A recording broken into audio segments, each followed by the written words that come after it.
I'll be introducing our project entitled The Investigation and the Development of Pakia Speciosa when grown with the modern hydroponics method instead of the conventional soil method. So the introduction.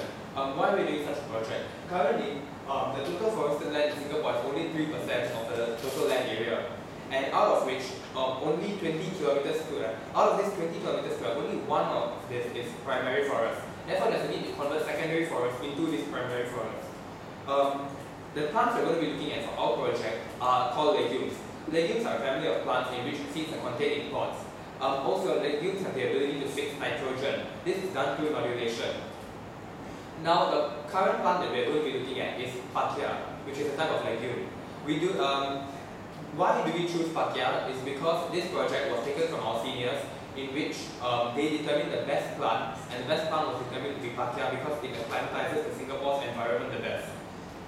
The aim of our research area now is that now we have the best plant, we want to determine the best method. So we'll be looking into two methods for this.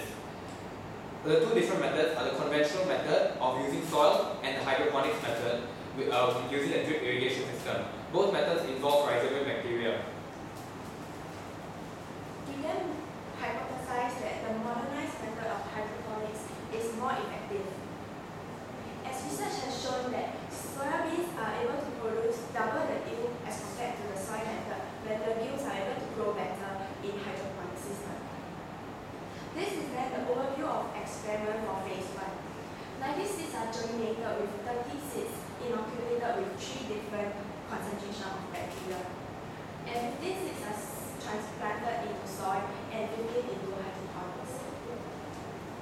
Then we transplanted them into the optimal medium for the method 1 and method 2.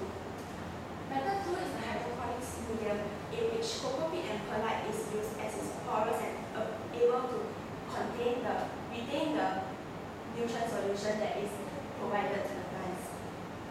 This is then the computer setup of method 2, in which the nutrient solution is allowed to drip for regular intervals to ensure that the plant is well hydrated throughout the day. Over the course of the experiment, we took note of 2 crucial measurements, and that will be the height of the plant, measured from the base of the soil to the bottom leaf, and the number of binding leaves. These 2 measurements represent the growth and the development of the plant. Okay, so here is some data that has been taken.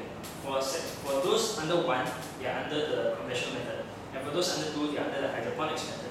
So, as you can see, overall, both of the experiments resulted in the plants averaging out at around the same height. And in week 3 and week 4, there's a very clear jump for hydroponics, and this is mainly due to the fact that the plant takes a while to acclimatize to a hydroponic environment, and once it does, it's able to catch up.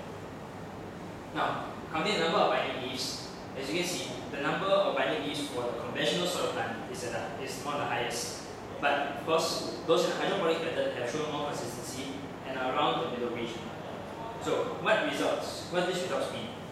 Well, they mean that the plants grown conventionally using soil have grown slightly better, but only slightly.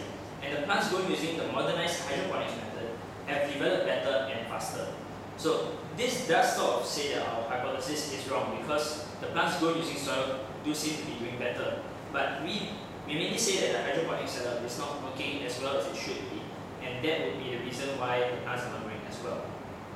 So now moving on to phase 2, we took the remaining plants and we transplanted them over to the Ang Mo Kio Town Garden West Park to investigate how our plants would grow in a natural habitat similar to those in Singapore's secondary forests.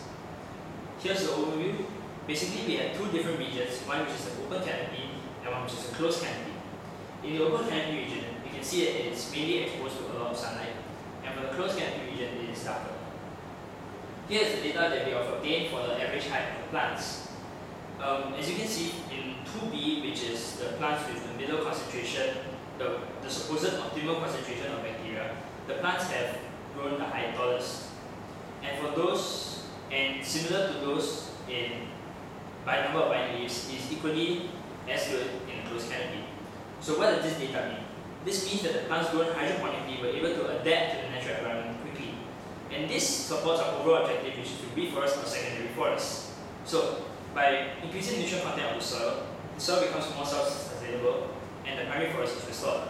So in conclusion, plants grown via hydroponics are viable for reforestation projects by the government. The hydroponic hydroponics use less space and the plants are able to grow faster, which is increased efficiency, and now the future of restoring Singapore's secondary forest and primary forest is possible.